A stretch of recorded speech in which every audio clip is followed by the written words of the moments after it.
is now on the executive council. This is second time around, isn't it, Dave? Third time around. Yeah. So now instead of having so many Democrats on that council, we have 3 Republicans and 2 Democrats. Dave, I won't even name all the towns that you represent. How many towns do you represent?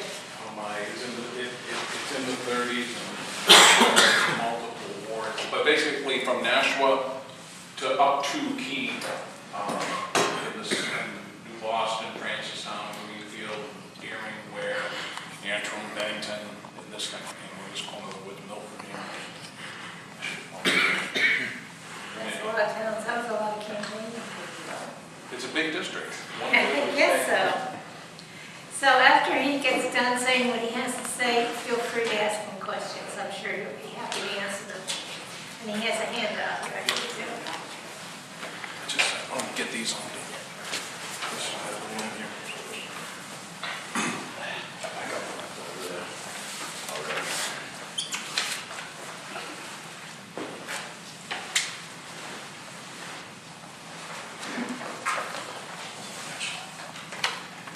So I don't know all of you, but I know most of you. So I'll start with a little personal introduction, if I could.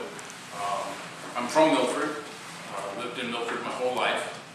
My grandpa was from Jaffrey, and before that, the Wheelers settled were the original settlers of Concord, Massachusetts, in around 1625, 1630, in that area. So we've been around for a while. I'm not an independently wealthy guy. I sell and install floors for a living. My son and I work a floor covering business together. We also grow Christmas trees. We take care of somewhere between 7,000 and 8,000 Christmas trees as a side business for the holidays. And we usually make about 300 gallons of maple syrup coming up here anytime. In about 2 weeks we'll be drilling the holes.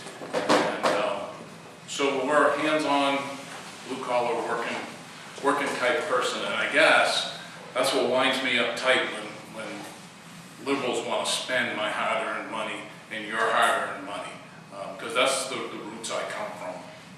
Just like you, I work very hard to make both ends meet, and I get upset when the liberals want to spend our money foolishly. So I've been asked to just tell a little bit about the council, because it's a unique part of state government. Only New Hampshire and Massachusetts have an executive council. Massachusetts has a lieutenant governor, and their council has nowhere near the power that our executive council has here in New Hampshire. You kind of can think of the executive council like a board of directors, maybe for the governor, but the Secretary of State calls the executive council the second governor, because the governor can't appoint judges or department heads without 3 votes on the council. Now, after this election, we hold the majority Republicans on the council, so we can get some better people running our state departments, people who look out a little bit better for the taxpayer than some of the previous ones that we've had. Also, every dime that the legislature appropriates before it's spent has to go before the executive council, and again needs 3 votes before that money can be spent. Some of the items are voted on in a block called the governor's warrant. The warrant, sometimes in one vote, will be $350 million. Making the payroll, keeping the lights on, buying the salt for to salt the highways.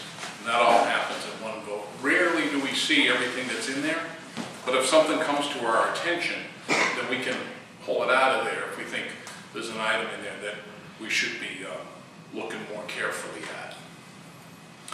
We also get to see contracts over $25,000 at the moment. The lame duck Democrat Council raised the limit from $10,000 to $25,000. They did the same thing When they controlled the council before, they raised the limit from $5,000 to $10,000. So in the last 4 years, a little over 4 years, the council doesn't see contracts between $0 and $25,000. So a fivefold increase of that traditional $5,000 level that would not need council approval. We also do major contracts. For instance, we're building a Marine Patrol police station, let's call it, on Lake Winnipesaukee in Guilford. And that's an $8 million building, and that goes through the Executive Council for approval. I've seen some pretty sloppy things since I've been on the council. I've only got sworn in January 8th, so I haven't been there very long. And this $8 million building was one of them. You used to traditionally hire an architect and get all your specifications together from what type of heat you're going to have, and how many BTU unit you need, and air conditioning, and what color the floors are going to be, and then you put it out to bid. Well, the legislature has authorized, the Democrat legislature, something called construction management. Now, construction management may work okay in the private sector where there's a profit incentive, and the private sector is right there making sure they don't spend too much money. There's something that one of the pots that I'm stirring and trying to either stop this construction management type bid. They have 33% of what they want built, maybe a floor plan, maybe someone did a space needs, a study, and some rough idea what they want to build. 33% conceptual design. Then they go out to bid to get a construction manager with that little information, and they write it. And we basically are writing a blank check. Here's $8 million. We know you want to build sort of this, and go build it. So I'm fighting against that. We had a long discussion about that in the last council meeting. This Marine Patrol building was, quite a bit down the road. So my goal is now to see if we can stop this construction management type of thing and go back to the traditional bid where we got our hands on it. And not only was it an $8 million bid, it was a $250,000 contingency. And they still, they can't tell us what they're putting in for floors, what the HVC is. They just have, when they first gave it to us, before I pitched a fit, we had this 6 lines of categories of what the money was being spent on. Very general categories like site work, rough framing, and then rough electric. It was only like 6 categories. And so finally, before we got to the vote, we had at least a full page of categories, which they had, and they're just not showing the council that stuff anymore. And so I want to bring that accountability back to state government for several reasons. Especially with this construction management, you don't know who's getting all the subcontracts. We have an executive council so that every contract we have is not opened in public, but voted on in public. It's on the internet on a list of agenda items, and if something strikes your fancy or doesn't look quite right, maybe you're an electrician and geez, that's an awful high percentage for electric. How come? That we get the phone calls from the public when the items are public, and they'll say, "Hey Dave, look into this. Can you check this out for me? I should have got that bid and I don't know why." But that type of thing.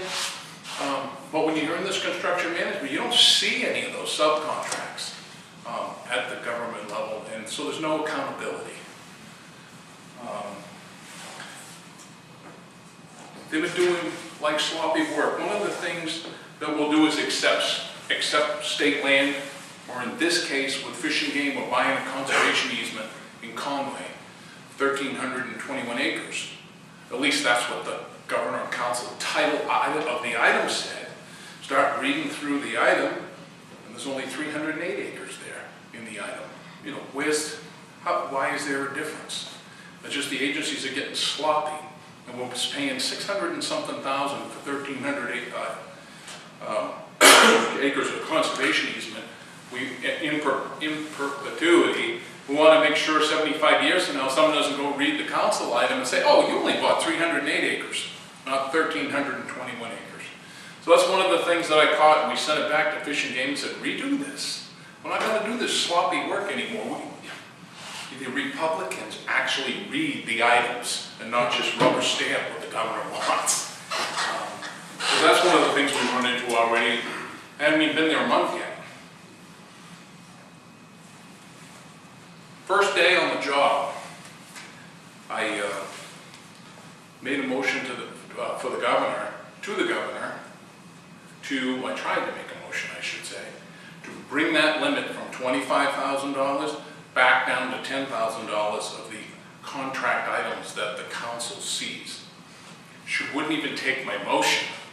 So I called up the Attorney General and said, you know, she wanted to take a motion. Our council is allowed to make motions at meetings.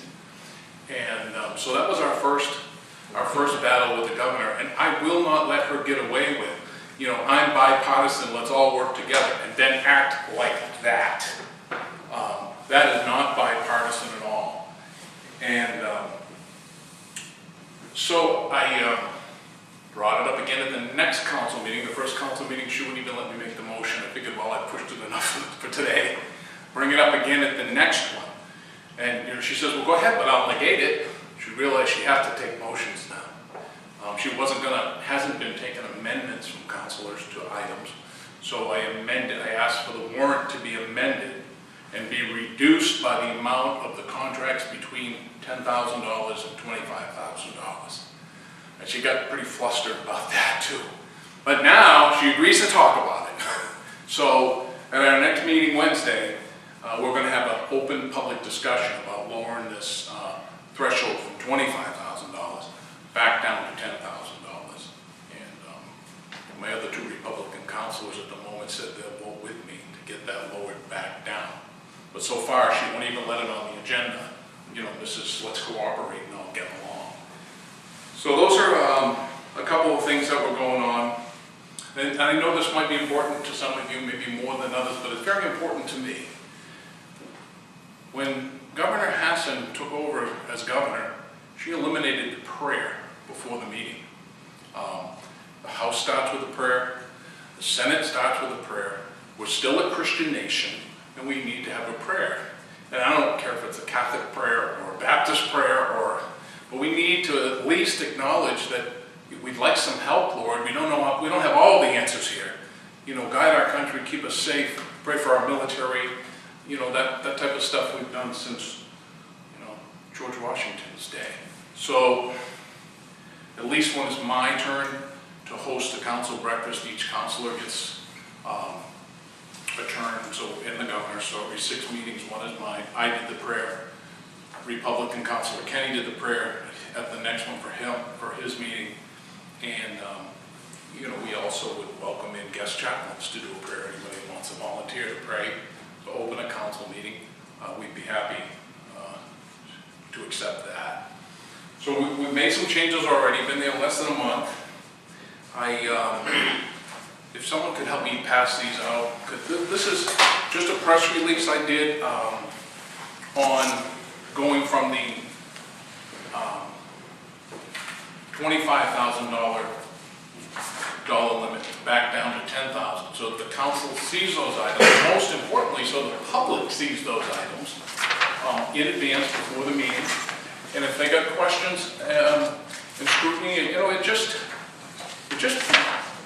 presents as open and honest government when these contracts are on the table. It's harder for someone to give contracts to their cronies or steer them to their cronies, let's say, when they're done in public and just not done behind the scenes and in an office somewhere. So I'm not going to let her get away with saying, I'm for transparency in government, but not putting the lower dollar amount government spending items on the council table and out to the public. So I'm doing a press release. You know, she wants to run against Kelly, is what I hear. I'm pointing out that she's not for honest and open government, and she needs to change. So hopefully that'll happen. But we're going to keep up the fight. Is there any questions? Are you going to continue with press releases? Excuse me? Will you continue with press releases? Because you sent me one on the bridge and you sent me another one. Yes. Yeah, we'll continue with press releases. The one on the bridge was from DOT, just to let you know that there was work going on in Boston and on the particular bridge. And I do that for other towns in the council district when I know something going on. We try to pass that along. I'm not that computer savvy, but I do the best I can with email and stuff. Yes, sir. Yeah, you were talking about the contract between $10,000 and $25,000. Yep. Is it a significant number of contracts that you would have to, consider? Probably $100,000 a month. I did a quick count. But here's another nuance to that. Back when the limit was $5,000, the Commissioner of Agriculture sent us a contract to buy TV ads to buy real Christmas trees. I'm in the Christmas tree business. But I don't ask you to support my business. I'll advertise my business. That's not a function of taxpayers.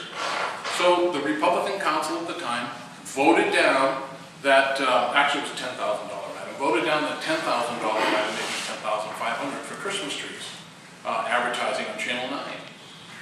What does the Commissioner of Agriculture do? She chops it in half and buys two $5,000 buys. After the council told her no. So this is the other problem with going to $25,000. Now the commissioners could do two $24,999 items. So really the $25,000 limit is $50,000. And I think that's another reason why the council needs to see the $10,000 contracts. And,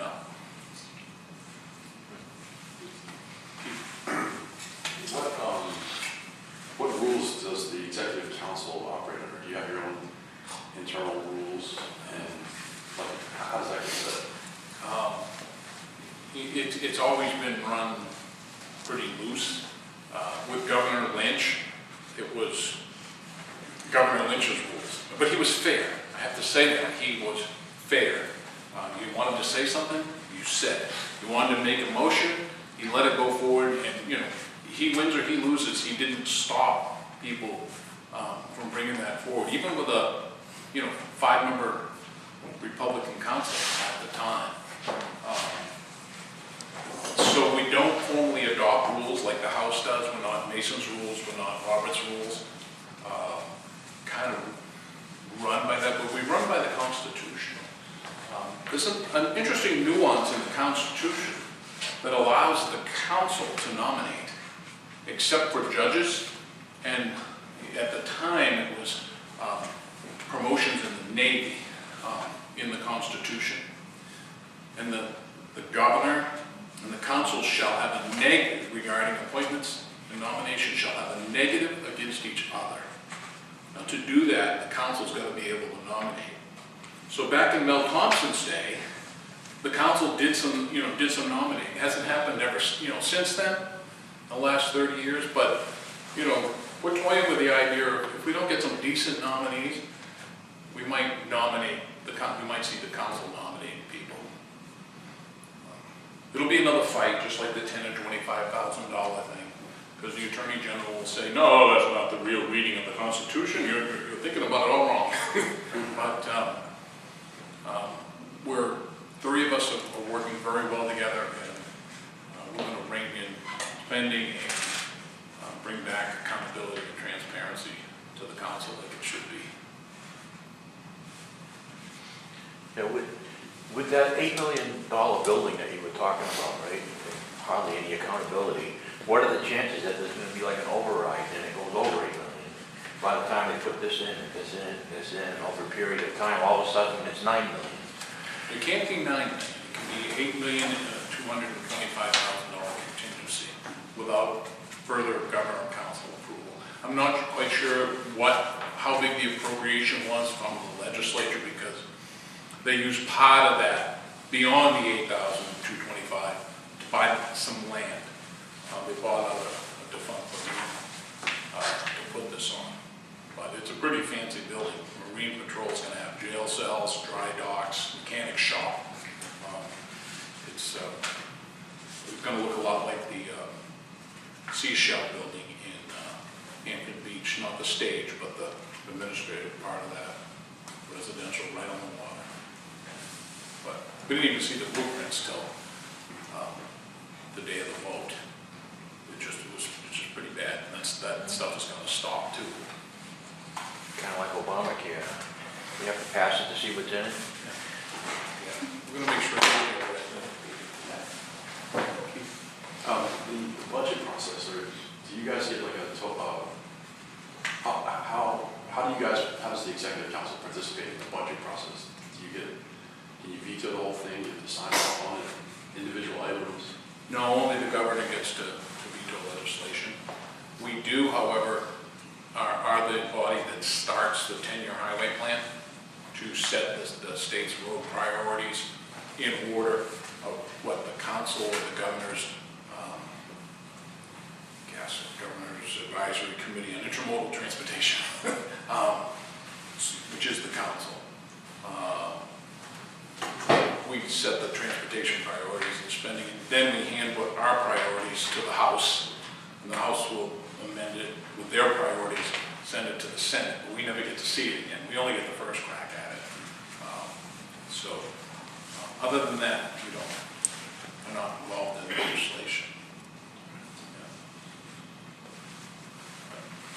You seem to be pretty well versed on council activities. How did you know about what they did to the degree that you do know before you went for it? Because I've done it before. I'm sorry, I didn't tell you that. No, I thought you did. I'm the senior counselor now. This will be my 4th term. I did 2000 to 2004, and then 10 to 12, and now this. And I served 6 years in the Senate and 4 years in the House. Before that, going back to 1988. I have a question for you, New Boston people. Where do you register your cars other than Town Hall if you need something else? Do you go to Concord? Do you go to Milford? Nashville? Manchester's closest? All right. We're trying to get the Milford registry open more than 2 days a week, and a new building built there so that when we got the doors rusting off, the lines are out the door. And Nashville's pathetic too. You take a number there like you're going to the meat shop, that's got to stop. So. Where in Milford is it? By Market Basket? The old market basket. You know where Market Basket is? Okay. So we want to, we're renting the Milford District Court. I don't think New Boston's, you're not in Milford, I don't believe, right? Where do you guys go to? It's just Goffstown, yeah. So, but Milford's renting space next to the pizza shop, and we're paying almost $100,000 a year in rent, and that would fund a third of the money it would take to build it. When we own it, we wouldn't have to pay rent anymore. So we'd like to put the Milford District Court where the existing registry is and used to be the state police barracks on that plot of already state-owned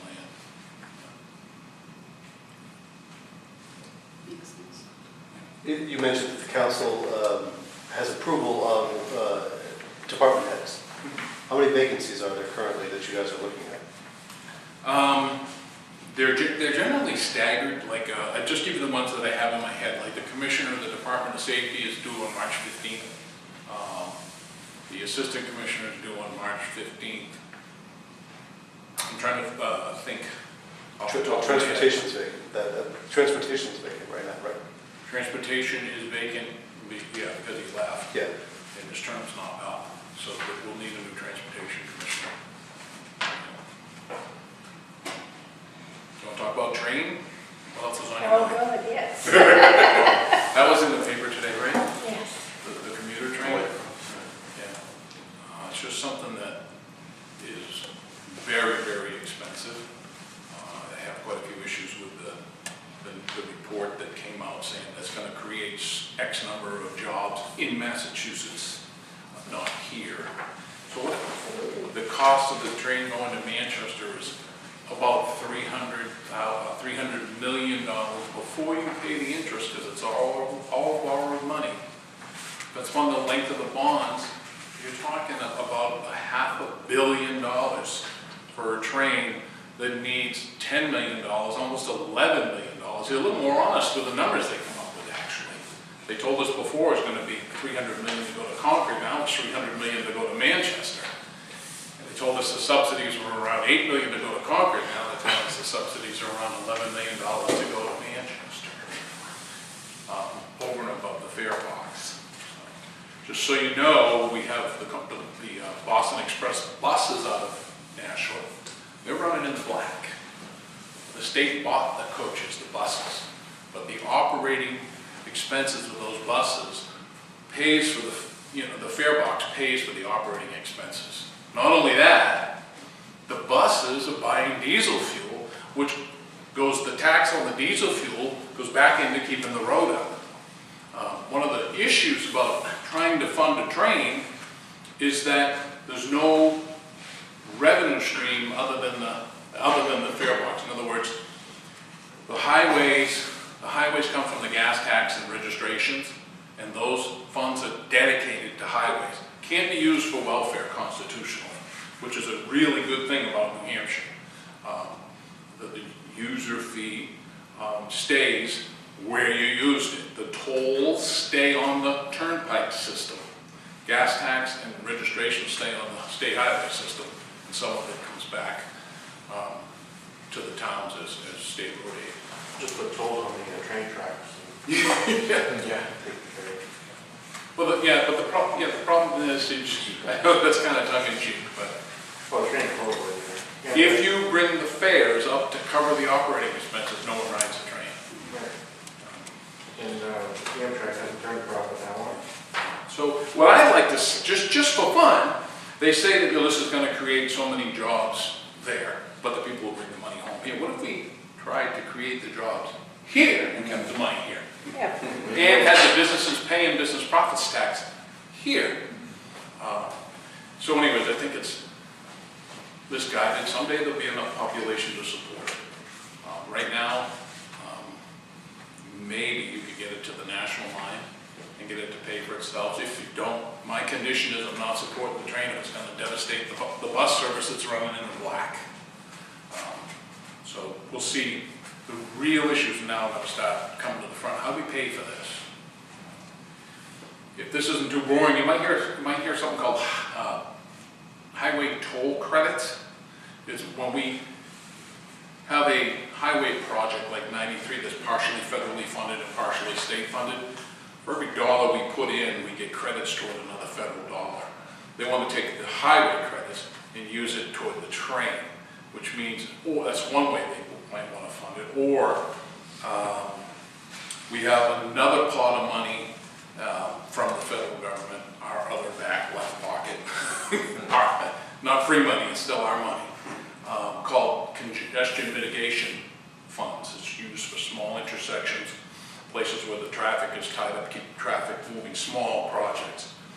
They fund the Downeastern Maine by taking all of that, let's call it pothole money, for the towns around the whole state, and use that to subsidize the operating expense for the train. I don't think that people, maybe north of New Boston are going to want their pothole money to be running that train, when the large percentage of New Boston people don't use the train.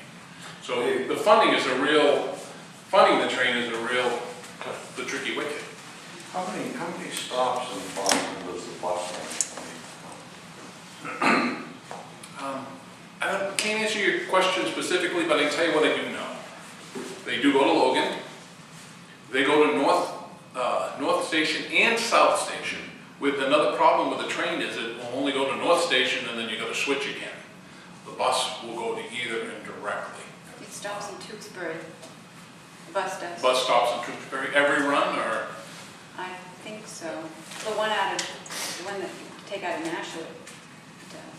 Okay. Because when I was working for the telephone company, I guess so I used the bus line out of Derry quite a bit because it was, Yeah. take a nap. were there, and you had your choice of stops. With the train, you're gonna have one stop, and then you've got to find other means to get to where you're going. Yeah. Well, yeah, the train would stop. I mean, they're talking about stops in, Isn't the goal to have jobs in New Hampshire?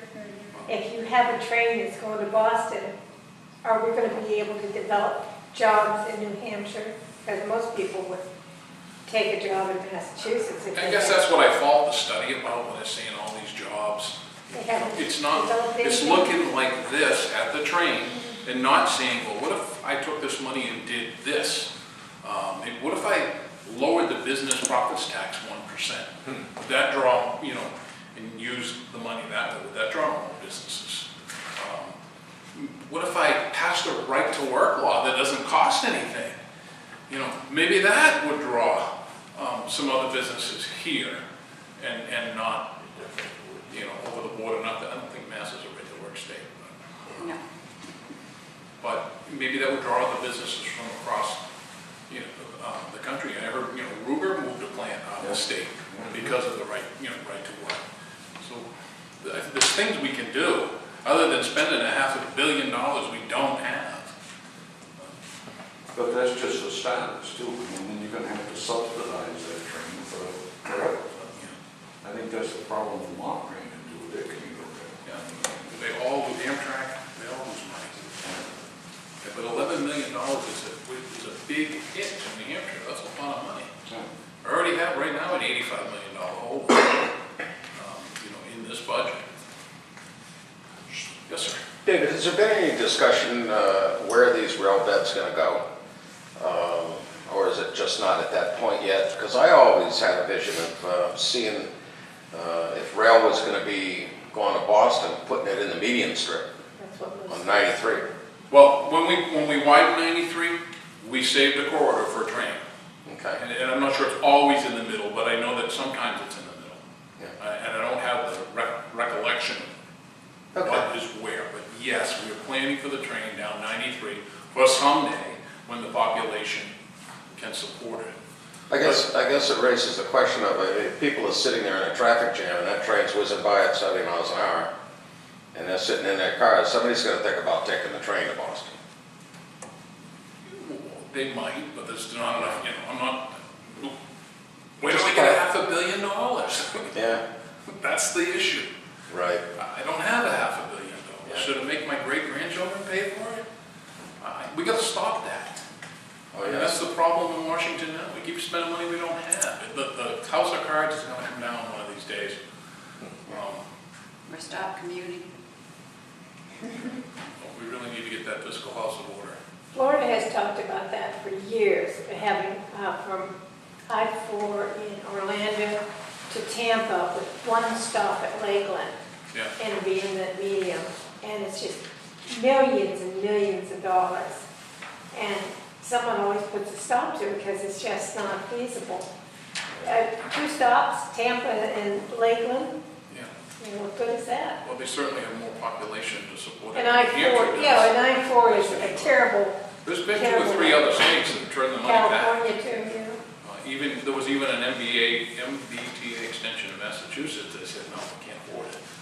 So, and that's the other thing, just you talked about which tracks on the Nashua side, they would use the existing rail corridor, but one of the things that drove this project cost through the roof is that they insist on parallel tracks, one northbound and one southbound. Right. Not just sidings where the Yeah. northbound train can pass a southbound train. It's also been decided the MBTA will run the train in our state. They'll be the boss. We have very little to say about how the trains run, just write the check. We also got to remember that when the train comes to Manchester, it's going to overnight here somewhere. And they run them all 24 hours a day in the winter. They never shut them off. So someone's going to be breathing diesel fumes somewhere along the river there in Hudson or Nashua or Merrimack. They already don't like that just, you know, outside of Lowell where the train overnights. Noisy and smelly. Those are a few negatives. Anything else? appreciate you having me, and I appreciate your support during the last election. What do I want to say? So I guess I'll just want to end with this one other point is, you know, we just came through our political season, our election season as Republicans. We all worked pretty hard, we all put signs out, we all ran our campaigns. Now, just like New England's winter, now we have the second season of politics, the legislative season. I think one thing that we could do better as Republicans is be more active in the legislative season to make sure our agenda gets pushed through, or what we, not that it's our agenda, but the things that we believe are right for our state, get pushed through, get pushed forward, get voted on. Even if it takes several years to pass them, we need to develop a generational mentality, like right to work, for instance. They started pushing that bill before I got in the House in 1988, and very soon I think that's going to be a reality. The idea of constitutional carry was introduced first as Vermont-style carry, because it is like Vermont, except constitutional carry is a little bit different. You could carry concealed without a license, but we would keep in the licensing system. So if you want reciprocity with other states, you could still get a New Hampshire carry license to help you when you're traveling into the 22 or 3 other states that recognize a New Hampshire license. But anyways, it takes a generation to get some of that stuff done sometimes. So. A quick question on that. The way that's written, part of that bill is to direct the state police to work with other states for reciprocity. Yep. How do you have teeth in that? How do you make them do that? We do that now. Okay. You have 16, right? 16 states. I think it's more like 21 or 2. I think it's 22. Yeah, you got to count Arizona, who has constitutional carry. Alaska has constitutional carry. Vermont has constitutional carry. Count those in as reciprocal states. I think you're at 21 or 2. Because every state's carry law is different, it's not just I'll recognize yours if you recognize mine. Like one of the states was, we'll recognize yours if you require an educational class or if you require a background check. It takes those kind of letters back and forth to the states. For instance, our carry license, you give 3 references, and it's kind of presumed that the police check your references, but it's not mandated that they do a background check to give you your carry license. So how does that apply to the state that says, okay, we'll recognize yours if you do a background check? So those type of things get worked out with letters and interstate agreements, and that's what that language is about.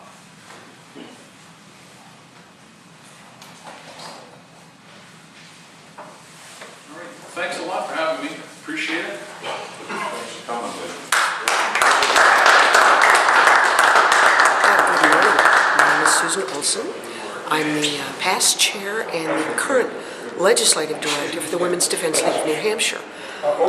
It's Tuesday morning, 3rd of February, and I'm here at State House. I'm about to go into State House Room 100 because I'm thinking that perhaps the Senate Committee on Judiciary is going to go into executive committee to perhaps vote on Senate Bill 116, which was heard last Thursday. It wasn't on the calendar, but the Senate can always exec any legislation that's been previously heard. So I'm going to scoot in there, and as soon as I find out what happens, I'll let you know.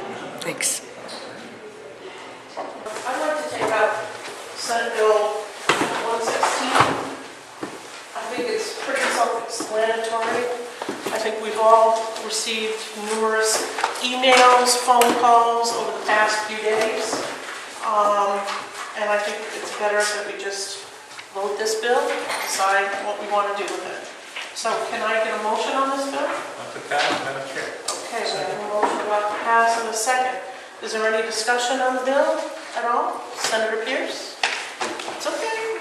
We'll talk about it. We can start a discussion. I think the New Hampshire law already provides law-abiding citizens to carry a concealed weapon. And the permit or the license requirement ensures pistol or revolver don't fall under one of the state's narrow exceptions to the ability to carry a concealed weapon. And each year, local law enforcement, the chiefs of police, routinely deny these permits to people who fall within one of those exceptions. And understandably, I think that's why any law enforcement officer that we saw come to testified against it. They're the ones who put their lives on the line for us every day. And they uniformly testified their objections to the bill. I think the license requirement is simple, it's straightforward, it takes a few minutes to do. It weeds out people who, under the law and even under the bill, are not permitted to carry concealed. I think it preserves Second Amendment rights and Article 2A rights while respecting the concerns for public safety, and in particular the safety of law enforcement. And I think that we need to find in our law, I think the law is best and the legislature is best when we try to keep the law in balance. And this takes it out of balance. Because I think we need to find a balance between balancing the rights of our citizens to keep and carry, and the rights of our citizens to a safe society. And I believe that our current system, the license requirement, does that. Now, there were a number of people who testified who wanted to get into, and understandably, I understand the passion on both sides of this issue, and who wanted to get into, the theory of the constitutional rights. And there was one gentleman in particular, and I didn't get his name, but he was standing on the left side of the audience. And he went into Article 2A of the New Hampshire Constitution, which says that all persons have the right to keep and bear arms in defense of themselves, their families, their property, and the state. And he didn't say it, but he was going to say, what he was advocating for was a very strict reading of that. And he's saying, because all persons means all persons. And I was thinking in my mind, wait a minute, what is the statute? I don't have it in front of me, but 159.6. Yeah, 159.6 is the permit. But 159.2 and 3 talks about, convicted felons and like habitual offenders or something like that. Under that analysis, those statutes which prohibit keeping a concealed weapon would violate the Constitution, because the Constitution says all persons. And I think that reading of the Constitution, this bill is trying to support, that all persons have the right, doesn't balance the interests. And I don't think it is unconstitutional to have reasonable regulation. And in fact, it was Justice Scalia in the Heller opinion that the U.S. Supreme Court issued a few years ago, which recognized the individual right to keep a firearm. Justice Scalia, who was hardly a champion of state regulation, said that reasonable regulations are still constitutional, that notwithstanding their holding that there's an individual right, reasonable regulations can still be had and still be constitutional. And he also advocated for a balancing test of the right to keep and bear arms and the interest in public safety. I think this bill doesn't keep that balance. There are a number of items that repealing the license to carry concealed firearm that we could have a long discussion about. I mean, I'll just take one for example. RSA 215C35 relative to loaded firearms on a snowmobile. It says no person shall carry on a snowmobile or a trailer towed by same any firearms unless said firearm is unloaded. Then it goes on to say this section shall not apply to law enforcement officers carrying firearms in the course of duty or to pistols carried under a permit issued pursuant to the authority of RSA 159. If we get rid of the permit or the requirement for a license under 159, then is the person who is otherwise permitted to carry under this bill, therefore prohibited under RSA 215C35 from carrying it on a snowmobile. Now, that's an example of the laws that interact with 159. And I have a number of them here that, that I did the research on.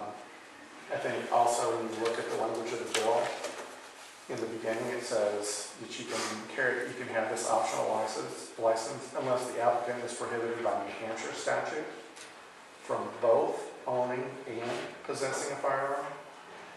The president of the Chiefs of Police talked about how there are no statutes that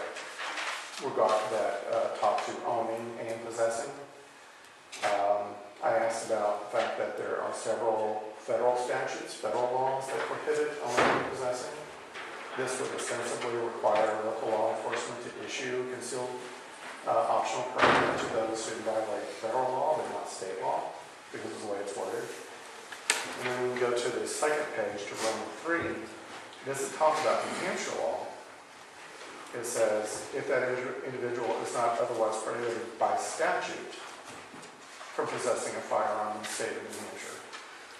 So in the top it talks about New Hampshire statute, and the bottom it talks about statute. So ostensibly that would allow federal law to come in, but we don't know. Another thing is that something that actually Ms. Olson, who's in the audience today, brought up about the DSSP 85. The DSSP 85 retains the suitability standard, but this bill gets rid of it. So I think if we're going to do something like this, I think at least it needs to be a clean bill. It needs to make sense. I think this bill is internally inconsistent if you're looking at it just from a straight point of view of looking at it as a court would. But I think the overarching idea here is that it does not balance, does not keep the law balanced, and it supports a reading of the Constitution that is not supported in the law. Okay, are there any other questions, concerns, or comments? Seeing none, we have a motion about to pass. I'll make that motion, Madam Chair. We already did Senator Cataldo, we're good. All right, so, all in favor say aye. Aye. Against? No. Okay, and I will take this one to the floor. Boy, that was quick. Just came out of State House 100. The Senate Judiciary Committee heard one bill, Senator Avard's, I forget the number, and immediately went into executive session and called up Senate Bill 116 on what we call constitutional carry. Senator Lasky was not in the committee today, but Senators Daniel, Carson, Cataldo, and Pierce were. Senator Carson introduced or entertained a motion as to whether someone ought to pass on the bill.